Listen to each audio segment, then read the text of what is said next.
Module 4, Lesson 6, Solutions of Linear Equations. We're going to see that there's a few different things that can happen when we solve a linear equation today, and you're going to need to know what each of these situations means. So in the first problem, we're going to go ahead and try and solve this. So remember here, this is actually distributing a -1. So 20 does not get distributed. -1 does get distributed. -1 times 3x is -3x. -1 times -9 is +9. And -1 times +1 is -1. After we distribute, we want to add up our like terms. We've got a couple pieces here. 20 plus 9, take away 1, will be 28. And 15 and the 5 over here can go together as 10. Now, there's not an x on this side, so we can skip step 3. We can subtract 28 on both sides now.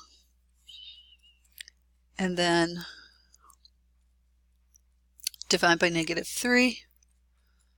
So my final answer here, x equals 6. So in this case, there is one solution. Okay, let's try another one. Distribute 2x plus 2. Now, we don't have like terms on either side, but we do have x's on both sides, so we have to get rid of one of these x's. So if I subtract 2x, that x goes out. Actually, that x goes out. So I have a 2 left on the left and a 3 left on the right. 2 equals -3. What? No, it doesn't. That's a false statement.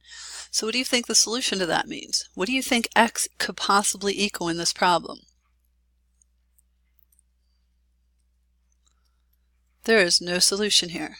0 solutions. Doesn't mean 0 is the answer. That means there are no answers. Okay, one more.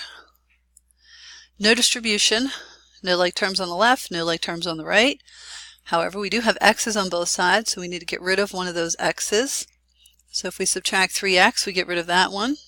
3x minus 3x, we actually get rid of that one. So we have a -4 on the left and a -4 on the right. What? -4 equals -4? Of course it does. That's a true statement. So what does that mean x can equal?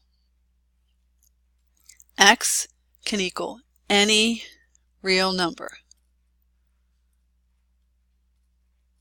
So there's an infinite number of solutions. And we'll look at this again more, I believe, in the next lesson as well.